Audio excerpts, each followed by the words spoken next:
Hello everybody and welcome back for some new VR news. As always, I am Mateo311 and this is your one channel for everything VR related. Today, we have some amazing game updates to go over. Is it time for HTC to drop out of the consumer VR race? And a new Sony headset has been confirmed to be in the works, but it's not what you're expecting. Okay guys, let's not waste any more time and let's jump right into this. So let's start the game news off with a little bit of good news, bad news. We recently got to see a little bit more of the Hitman series in VR. Unfortunately though, we found out that it is gamepad only, does not support the PlayStation Move controllers, and it is currently a PlayStation VR exclusive. So while I'm still definitely interested in checking out this title, I'm just not nearly as interested as I was before, and some of that awesome footage we've previously seen, like cracking someone in the back of the head with a crowbar, now feels a bit misleading. But I did say there was some good news, and while it might not be for Hitman 3, we finally got to see a gameplay trailer for the Walking Dead Onslaught. So not only is this game now looking fantastic, it's also right around the corner, releasing on September 29th. Onslaught is in development by Survios, a VR veteran, and it's designed to make you feel as if you are living in the AMC's The Walking Dead TV series. The game allows you to play as and features iconic characters from the TV show, and the game does feature voice acting from some of the actors on the show. Besides what looks like brutal combat,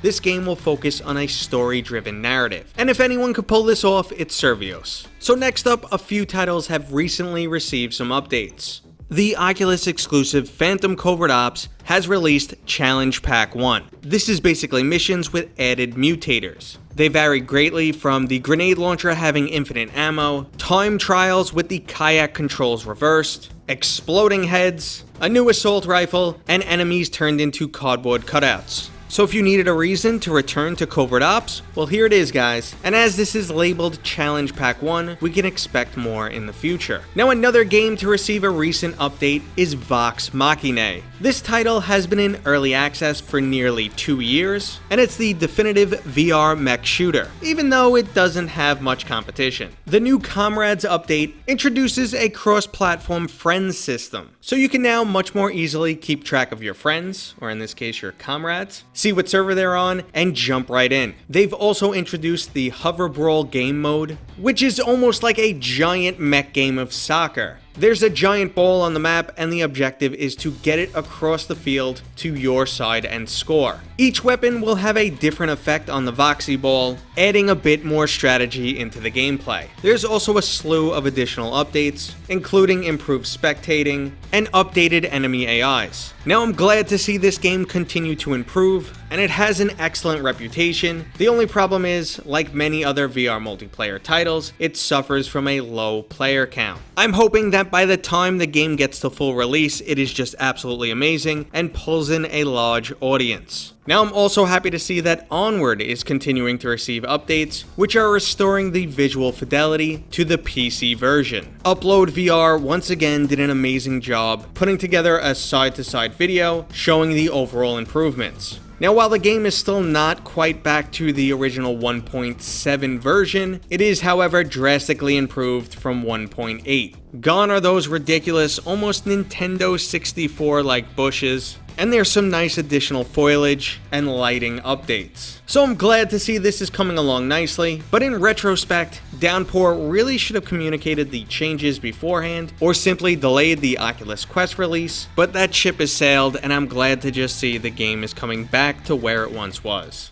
Okay, so the last update is another unexpected one. Some users may have noticed that Oculus Venues Beta is available to download and install. Now I do know some people who were able to actually test this, and the current Venues Beta is basically a precursor to Facebook's Horizon, which is their upcoming social platform that will be similar to something like Rec Room. The avatars that we are seeing in the Venues Beta are most likely what we can expect from Facebook Horizon, and this looks like a little bit of a sneak peek. Okay guys, so moving into the software news, we have a pretty insane demo from Facebook Reality Labs, which is their research and development division. They're currently trying to create the most realistic human avatars that are capable of capturing all of your expressions. Most games currently feature cartoony avatars, because if you venture into realistic avatars and they make facial features that just don't look right, it becomes extremely off-putting. Now they've used a series of video capture and machine learning to understand facial figures and expressions, but things would tend to go a bit crazy on their original system when you made silly faces. The current system is the modular codec avatars, and it's more of an approximation of the user's face, rather than a straight one-to-one representation. As you can see in the video clip,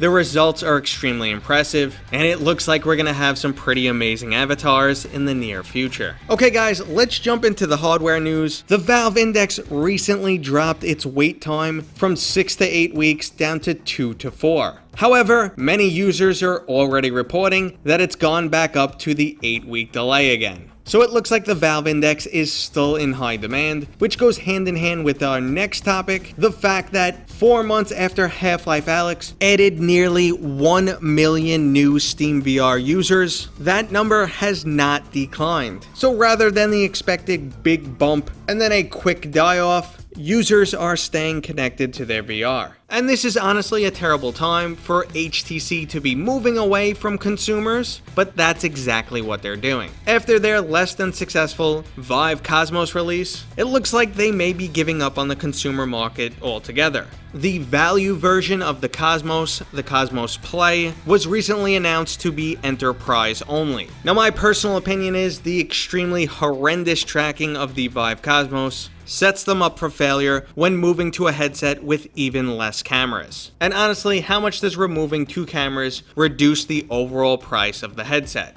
So rather than try and fail to release this product to consumers, they've just moved on and put their focus on enterprise. And at this point, I think we're one step closer to the nail in the coffin for HTC in the VR consumer market. Okay guys, so last up in the hardware news, a new Sony HMD has been confirmed by a job listing. Now the job posting states, we're developing a next generation VR head-mounted display, and it looks like they're aiming to bring 15 people onto the team. Now this would indicate that the headset is in the early stages of development, something that's possibly years out. Now from the job posting, we also know that major components of the headset still need to be designed. This includes the lens, the optical system, and the overall housing of the headset. It's unlikely that Sony is this far behind on the PSvr 2, as we've already seen many indications that they are already working on that product. So what exactly is this new headset? And the fact that this is not coming out of Sony Interactive Entertainment, the division that handles the PlayStation, but rather the wider Sony corporation, does that mean this is a product that will be separate from the PlayStation itself? So for now, all that we've really confirmed is that Sony still seems to be committed to VR. I still personally believe that we will see a PlayStation VR 2 for the holiday 2021 season. This will give the PlayStation 5 some time to mature,